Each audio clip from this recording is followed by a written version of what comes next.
할렐루야. 즐거운 성탄입니다. 즐겁다기보다는, 기가 막힌 성탄이죠. 원래 양을 치던 목자들에게 증거가 나타났던 것은 양을 치던 목자들이 늘 준비를 했기 때문입니다. 그러니까 여러분들의 삶도 늘 주님의 오심과 주님의 부활과 주님의 나타나심, 주님의 현현, 늘 기대하시면서 준비하시는 삶이 되시기를 주님의 이름으로 축원을 드립니다.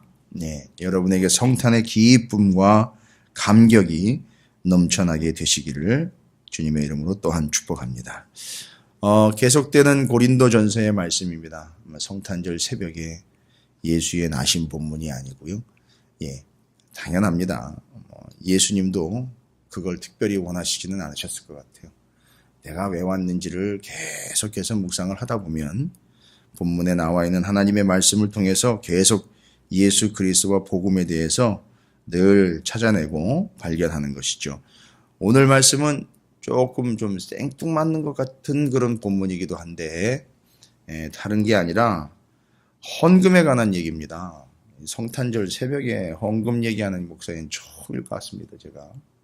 근데 무슨 얘기냐 하면 이 헌금에 대한 본질을 사도 바울이 뭘로 이야기를 하느냐 하면 여러분은 예수 그리스도로 인하여 구원을 얻은 자들이 맞습니다. 그러니까 고린도 교회 성도들에게 얘기한 거예요. 그런데 그것이 우리가 좀 우리 이야기로 하자면 우리식으로 표현하자면 당신들은 빚진 사람들입니다 라고 이야기를 하는 거예요. 고린도 교회 성도들에게. 여러분은 물론 이제 교회가 지금 상황이 안 좋아요. 재정적인 상황이 안 좋고 이런 게 아니에요. 교회 엉망이에요. 교인 자체가 엉망이에요. 수준 이하입니다. 밖으로 나가면 수준이 높다고 얘기를 하는데 자기들은 교회 안에 들어와 보면 복음의 기준과 잣대로 보면 말씀의 기준과 잣대로 보면 수준이 엉망이에요. 수준 이하예요. 이건 목회자들은 이건 알아요. 아무리 세상에서 잘 나가고 아무리 시상생활을 오래 했다 그래도요. 제가 이제 목회가 20년도 안 됐는데 저도 보면 알아요. 척 보면 압니다. 이게 수준 이하인지 어느 정도 수준인지 제가 알아요. 그럼 답답할 때가 있어요. 하나님의 말씀이 그들에게는 능력으로 작용하지 않습니다. 왜냐하면 수준이 안 되기 때문에. 고개는 끄덕거리고 반응은 엄청나게 하는데 수준 이하로 삶에서 말씀이 드러나질 않아요. 그건 완전히 수준이 꽝인 겁니다. 여러 변명거리가 있고 여러 말을 할 필요가 없습니다. 그건 꽝이에요. 그래서 교회에 어떤 수준인지 알려면 어디 가보면 안 되나요? 주방 가보면 안 되지 않습니까? 주방에 배수구 보면 안 되잖아요. 또 주방에서도 배수구로 보면 안 돼요. 여러분 주방 배수구 치우는 사람이 따로 있는 것 같습니까? 아니요. 없어요. 그걸 보면 안 되는 거예요. 중요한 거예요. 그래도 화장실 가보면 아는 거고요. 이게 수준이 어느 정도냐인지 알 수 있는 거예요. 당연한 거예요. 근데 바로 이 고린도 교회가 수준이 어느 정도였느냐면 너덜너덜한 수준이었었어요. 무슨 얘기냐면 지금 사도 바울이 여러분 이건 제가 표현한 건 아니고요. 어느 성경학자가 표현을 한 건데 이렇게 이해를 하시는 거예요. 고린도 교회가 얼마나 심각한 문제인지 여러분이 옷을 입다 보면 왜 이렇게 이불도 마찬가지예요. 우린 이불 덮고 자니까 옷이나 천이나 이불들이 이렇게 맞닥뜨려져 가지고 이렇게 바느질을 이렇게 해서 두 개를 이렇게 겹쳐서 잘 포개서 바느질로 이렇게 묶어야 되지 않습니까? 고린도 교회가 지금 어떤 상황이냐 하면 이게 두 개의 천이 이렇게 잘 합쳐져서 잘 꿰매져 있어야 되는데 이게 뜯어져 가지고요. 너덜너덜한 상태예요. 그들의 영적인 상태며 신앙적인 문제들이요. 그래서 지금 고린도 전서를 기록을 하고 있지 않습니까? 바울이. 그러니까 그들의 너덜너덜한 영적인 문제를 고린도 전서를 통해서 지금 말씀을 전하고 있잖아요. 그래서 지금 뭐 하고 있는 거냐면 바로 그 너덜너덜해진 천들을 바느질을 해서 이렇게 꼬매고 있는 것과 같은 형상이라고 보시면 돼요.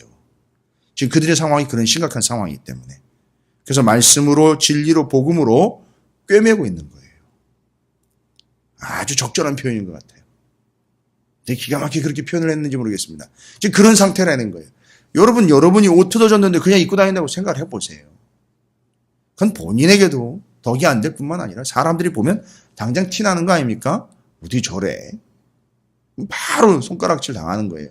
바로 의아한 눈길이 꽂히게 되어 있는 겁니다. 바울은 지금 그 이야기들을 합니다. 그러면서 16장에 넘어오면서 그대 뭐 은사 문제, 뭐 여러 가지 도덕적인 문제들 다 다루었어요. 그죠? 그게 다 너덜너덜한 거예요. 그거 다 꿰매면서 지금 얘기를 해주고 있어요.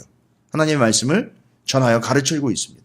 본질로 돌아오게 하고 있어요. 근데 이게 헌금 이야기가 그럼 본질과 뭔 상관입니까? 라고 이야기하는데 이건 헌금에 대한 이야기가 아니라 복음의 빚진 자에 대한 이야기예요. 좀 쉽게 말씀드릴게요. 여러분 복음에 빚졌으니까 다 우리 복음의 빚진 자들 아닙니까? 빚 갚아라 이 얘기예요. 헌금을 이런 관점으로 이야기를 하고 있어요. 그러니까 교회를 위하여 교회의 배를 불리고 교회의 재정을 늘리는 그런 목적의 개념의 헌금이 아니라 여러분 이방 교회에 세워진 여러분들은 먼저 복음을 받아들여 그 복음의 센터가 되었고 그 복음을 전파할 수 있는 그 중요한 기점이 되어 있는 예루살렘 교회와 먼저 세워진 교회들에 의하여 이렇게 나중이지만 그 복음을 받아들여 구원을 얻게 된 것에 대해서 여러분은 복음의 빚진 자들이니 그 빚을 좀 갚는 것이 옳지 않습니까? 하면서 헌금에 대한 본질과 의미를 좀 이해하기 쉽게 이야기하고 있어요. 그래서 뭔 얘기예요? 처음 교회는 어딥니까? 처음 교회예요. 요즘에는 뭐 맛집, 음식점 하면 또 원조 따지기 좋아하는데 뭐 그런 개념으로 한번 볼까요? 원조가 어딥니까? 교회예요. 원조. 처음 생긴 교회예요. 예루살렘 교회예요. 마가의 다락방에서 모였던 예루살렘 교회가 처음 교회입니다. 여러분 거기 교회가 처음 세워졌기에 여러분에게까지 지금 복음이 이르렀고 나 같은 유대인이었던 자가 복음을 받아들여서 변화가 되어 여러분에게 또 여러분뿐만 아니라 다른 여러 교회도 지금 개척이 돼서 섬기고 있고요. 복음이 전파가 되고 있습니다. 바로 이거예요. 여러분 이 복음이라는 것은 한 군데 머무는 것이 아니에요. 머물러 그들을 세우면 또 다른 곳에 복음이 임하여 그들에게 또 복음의 역사와 능력은 예수 그리스도의 능력으로서 작용하게 되는 거죠. 구원 얻게 되는 거예요. 그래서 원래 우리가 구약 성경을 계속 연구하고 있지만 하나님의 본심, 본뜻은 잘 먹고 잘 살게 하는 게 아니에요. 이 땅에서 잘 먹고 잘 살게 하는 게 아니라 이 땅에서 구원 얻은 백성을 확증하는 것, 그것이 하나님의 목표이기 때문에 복음은 쉴 새 없이 전파가 될 겁니다. 그러면 그 복음을 받아들인 이들은 복음의 빚진 자예요. 빚. 그래서 그 빚을 좀 갚아라 이런 개념이에요. 그래서 이들이 이제 헌금을 하게 됩니다. 그 당시에는 여기 본문에도 나와 있습니다만 16장 1절에 이 고린도 교회 말고도요. 성도를 위하는 연보에 관하여는 내가 갈라디아 교회들에게 명한 것 같이 너희도 그렇게 하라. 지금 갈라디아 교회 같은 경우는요. 여전히 지금 현재도 헌금을 해서 교회를 돕고 있습니다. 그 교회가 어느 교회냐면 바로 예루살렘 첫 교회예요. 근데 왜 예루살렘 교회가 도움을 받을 수밖에 없느냐 하면 일단 이 당시에 유대인들이 살고 있는 지역에는 그렇게 부자들이 많지 않았었어요. 유대인들은 사는 것이 지금 현재 좀 어려운 상황이에요. 반면에 헬라 지역이나 이방 지역에 널리 분포되어 있었던 교회들은 이방인들과 헬라인들 사이에서 사업도 하고 경영도 하고 나름대로 그 자리에서 자수성가한 분들도 있었고요. 아주 재산 관리를 잘 해서 하나님의 은혜로 복음까지 받아들이게 된 분들이 많았었어요. 이방 지역에는. 그러다 보니까 예루살렘 교회보다 이방 교회들이 더 솔직히 이야기 드리면 재정이 빵빵했어요. 그러니까 그들의 책임이 뭡니까? 처음 예루살렘 교회가 세워져 복음이 들어왔고 그것에 의해서 여기까지 또 자기네들까지 복음이 들어왔으니까 바울은 이야기합니다. 복음의 빚진 자들이니 하나님께서 이렇게 구원에 대한 놀라운 은혜를 주셨으니까 처음 복음의 시작점인 예루살렘 교회를 여러분이 좀 도와줘야 되는 거 아닙니까? 해서 기억나시는지 모르겠습니다만 사도행전에 보면 사도행전 15장 1절부터 35절까지 바로 예루살렘 첫 종교회의 때 예루살렘 첫 사도들 회의 때 모여서 이제 믿음으로 구원 얻는 거냐 율법으로 구원 얻는 거냐 때문에 논쟁이 됐던 것 정리하면서 그때 한 가지 정리된 게 더 있어요. 뭐냐 하면 12사도들 예루살렘과 유대를 중심으로 복음을 전하고 사도 바울은 이방인들에게 가서 복음을 전하되 이방인들이 가서 복음을 전하면서 그들로부터 선교비를 예루살렘 교회를 위해 선교비를 거두어서 지원을 해주는 것까지도 합의를 했어요.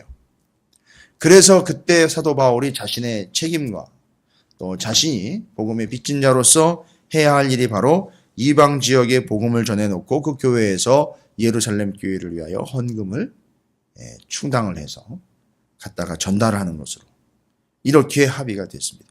지금 그걸 전제로 하고 있는 내용이에요. 그런데 참 어려운 얘기인데 헌금 얘기 아무한테나 못하거든요. 이 헌금 얘기는 수준되는 사람들한테 얘기해야 돼요. 잘 사는 사람한테 헌금 얘기하는 게 아니고요. 수준이 되는 사람들한테 얘기해야 돼요. 늘 계산기 두드리고 있는 사람들한테 헌금 얘기해봐야 소용이 없어요. 무슨 얘기냐면 내가 이만큼 했으니까 여기선 요 정도 줄여서 하자. 아주 계산기가 빠르게 돌아가기 때문에. 아니 뭐 심지어는 예배 드리는 것도요. 이제 그 예배 드릴 테니까 이 예배는 좀 쉬자. 뭐 이런 개념이거든요. 요새 다. 그러니까 하루에 2번 예배 드리면요. 오전 예배는 빠지고 오후 예배 온다는 얘기예요. 결론은 그거예요. 그렇게 계산이 빠른 거예요. 지금 우리가. 지금 상황이 그런 상황입니다. 근데 헌금 얘기하면 더 눈이 돌아갑니다. 한 계산 딱 따져가지고 할 텐데 지금 여기서 이야기하는 거는 그런 이야기가 아니에요. 헌금에 대한 이야기를 할 때에 복음의 빚진 자라는 관점으로 바라보고 예루살렘 교회를 위하여 갈라디아 교회나 고린도 교회가 요청하는 바대로 좀 먼저 복음으로 인하여 그 복음이 우리에게까지 와겠다는 빚진 자의 마음으로 헌금할 수 없냐. 근데 고린도 교회는 지금 수준이 안 됐어요. 쉽지 않은 상황이에요. 아시다시피 교회 안에 여러 가지 영적인 문제도 지금 해결이 안 되고 있는 상황이고 하여튼 그 안에서 뭐 여러 가지로 문제가 되고 있는데 거기다가 헌금 얘기까지 한다는 것이 쉽지 않은데 바울은 정확하게 정리합니다. 당신들은 어쨌든 복음의 빚진 자들이다. 빚을 갚아라. 그것이 예루살렘 교회를 돕는 일이다. 선교비를 지원하는 일이다. 또한 한 가지 더 있습니다. 사도 바울은 여러분이 늘 생각하실 때 바울은 이방인의 사도이기 때문에 이방인들을 위한 사도라고 볼 것 같은데요. 절대 그렇지 않습니다. 바울의 신학과 바울의 이 선교적인 태도를 보면은요. 항상 마음 가운데는 여러분 들어보셨을 거예요. 바울 서신에 늘 등장하는 구절이면서도 바울의 복음에 대한 열정의 본질이 담겨 있어요. 원칙이에요. 먼저는 누구에게? 항상 이야기네요. 복음을 전하고 다가가는 것 그 이유는 먼저는 유대인에게요. 또 헬라인에게로다. 먼저는 유대인에게요. 또 헬라인에게로다. 먼저 누가 나옵니까? 유대인이 나와요. 바울은 이방인의 사도지만 이방인들을 위하여 부름받은 사도지만 자기의 마음 가운데요.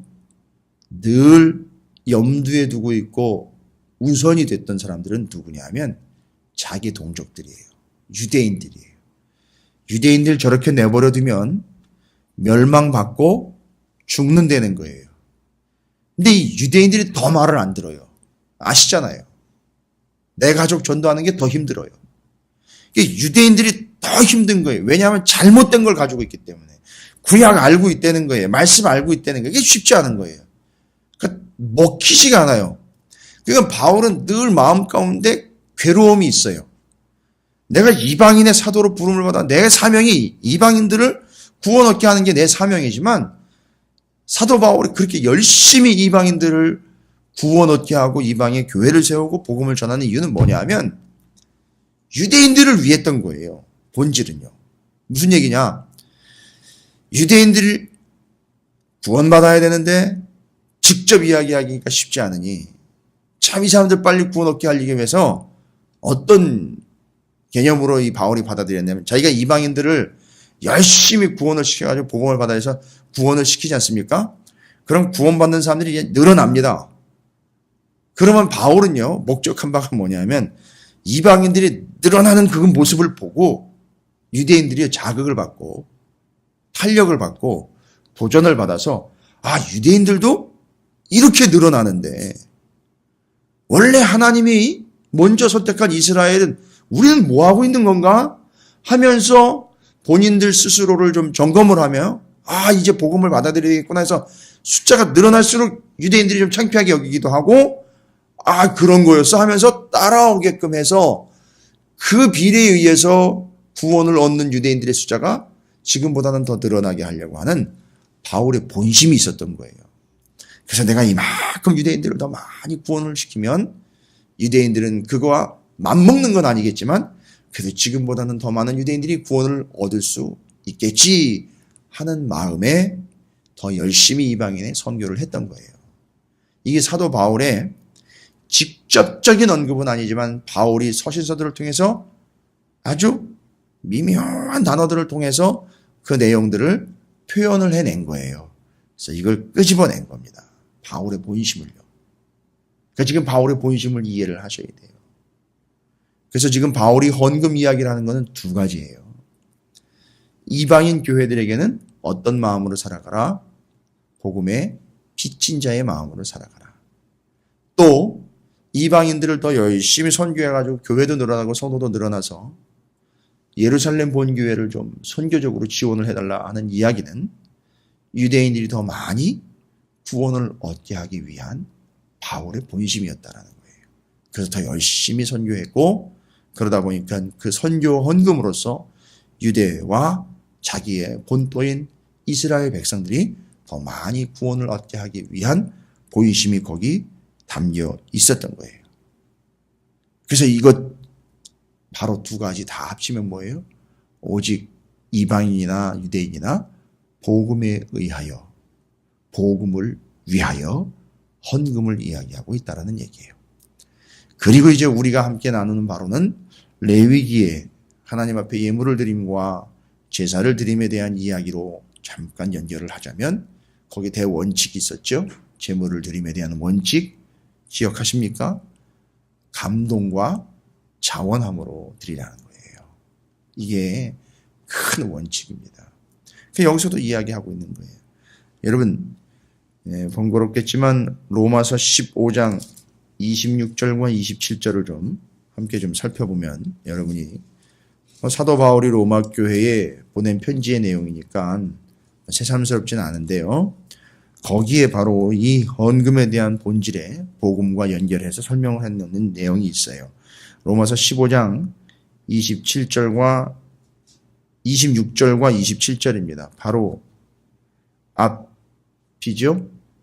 고린도전서 바로 앞에 있는 성경입니다.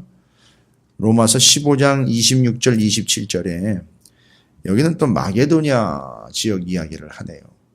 고린도 교회의 윗부분에 있는 마게도냐 26, 27절에 이렇게 기록이 되어 있어요. 이는 마게도냐와 아가야 사람들이 예루살렘 성도 중 가난한 자들을 위하여 기쁘게 얼마를 연보하였습니다. 지금 마게도냐라는 이 유럽 지역에 있는 빌립보 교회가 있는 그런 동네 있죠.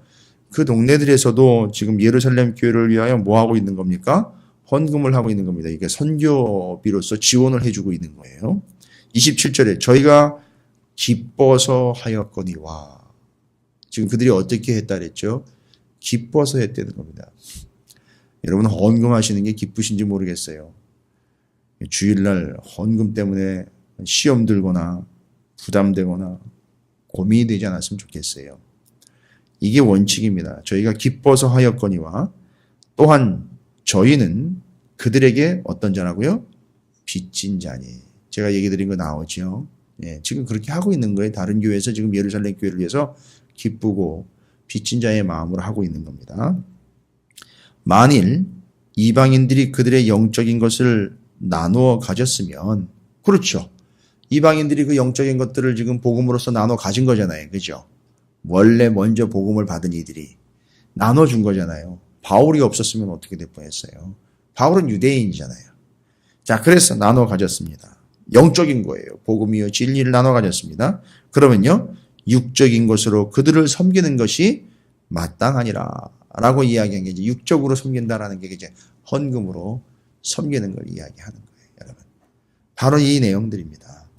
그래서 사도 바울은 지금 헌금을 하는 거냐 안 하는 거냐의 문제가 아니라 이 복음이 먼저 받은 자들과 나중에 받은 이들이 서로 간에 서로를 섬기며 기쁨이 되어서 복음의 빚진 자로서 함께 할 수 있게 되는 매개로서의 헌금을 이야기하고 있는 거예요. 여러분 그래서 다는 아니지만 제가 얼마 전에 말씀드린 것처럼 헌금은 여러분 이게 구제금이 아니에요. 구제 용도로는 일부 사용이 될 수 있지만 헌금 자체를 구제금으로 이야기를 해버리면 정말 골치가 아파집니다. 기부금이 아니에요. 헌금이 어떻게 사용되는지를 여러분들이 정확하게 그 본질적인 것을 이해를 하셔야 돼요. 우리는 복음의 빚진 자로서 만약에 구제가 이루어져야 된다면 복음적인 측면으로 명확하게 선을 그어야지 단순히 어려운 사람들 돕는다. 이건 당연히 해야 되는 거예요.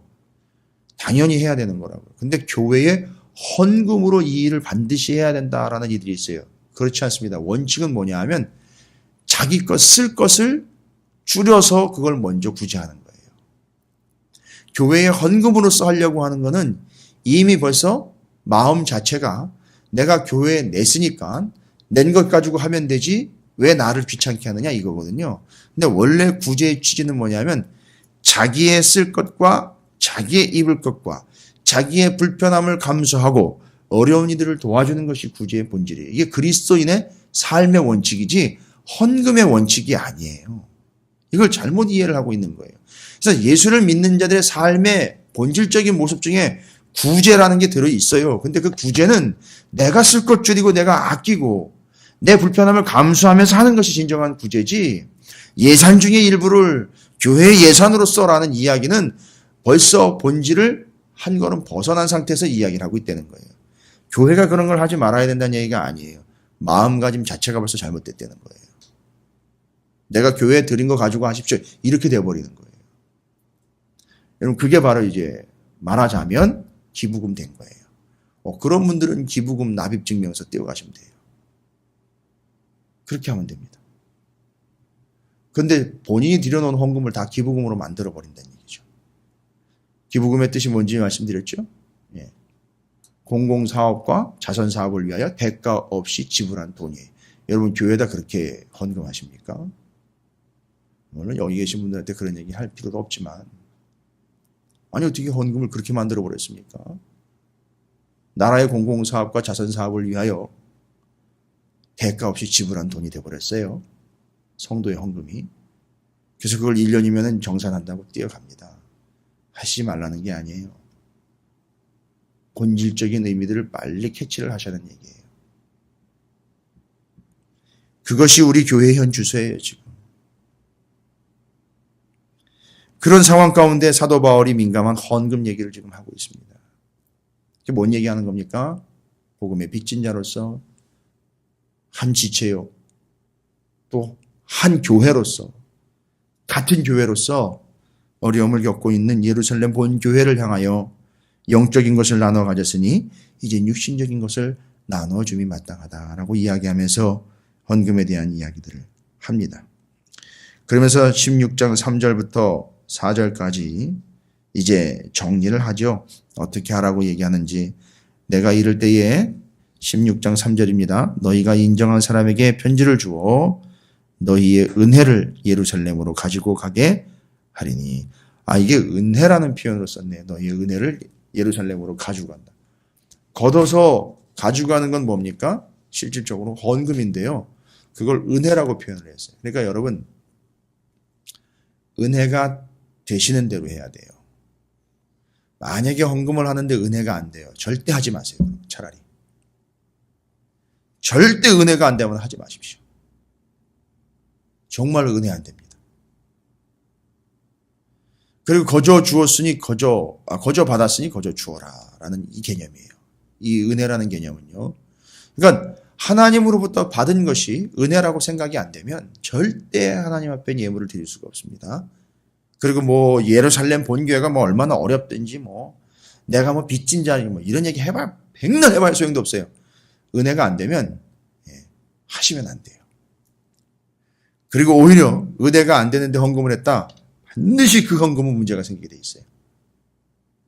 제가 여러 교회 봤는데 은혜가 안 되는데 소위 말하면 뭐 자기가 뭐 이 교회에서 한 자리 할까 해가지고 내는 거 여러분 이 지참금입니까? 이게 헌금이. 직분 달라고 돈 낸대요. 직분 됐으니까 돈 내라는 거예요. 장로 되려면 얼마가 돼야 되고요. 권사 되려면 얼마가 돼야 되고요.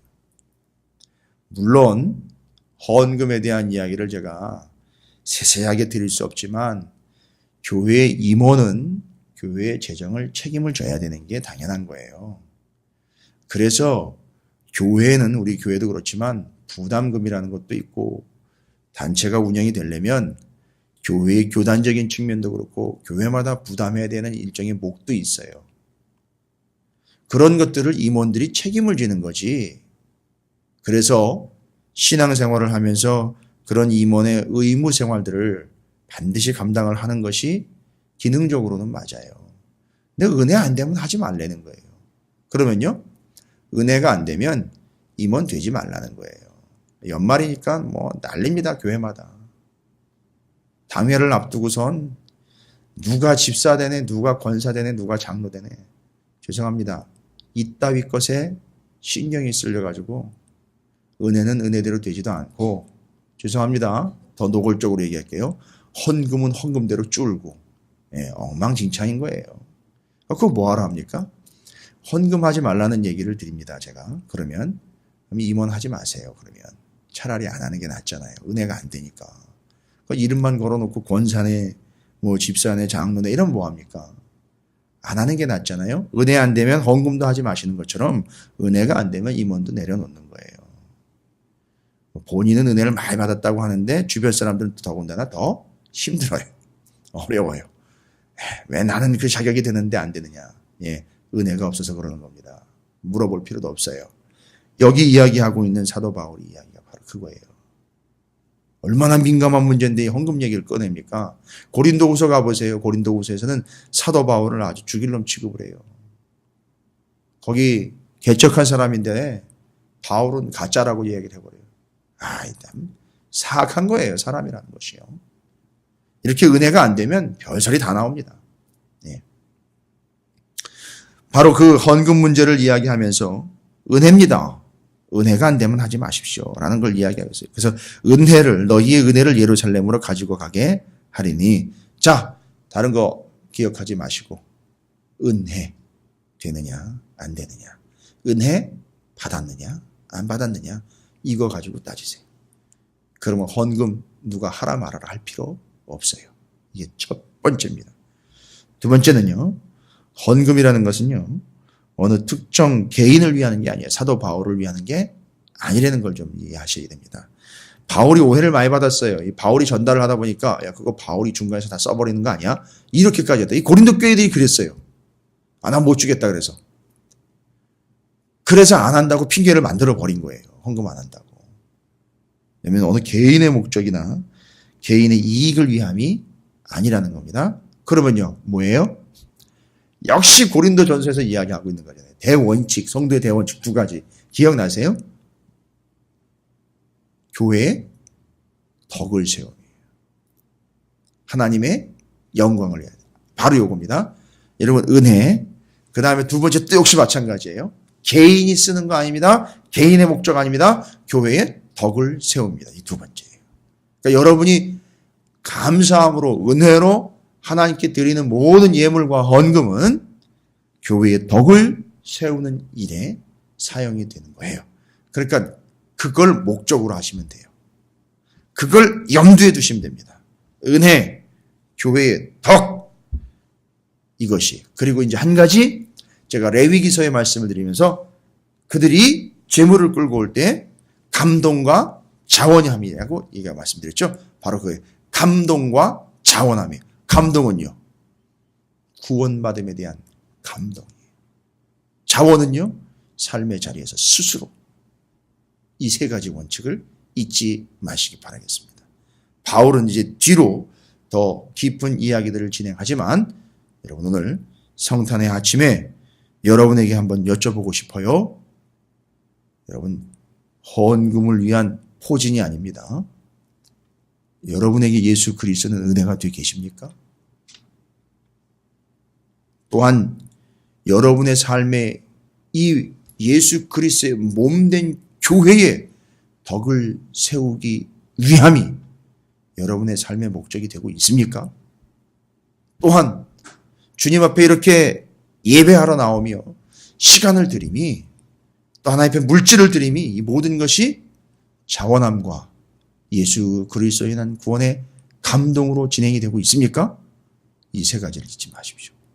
우리 성탄의 아침에 이거 다시 한번 점검하자고요.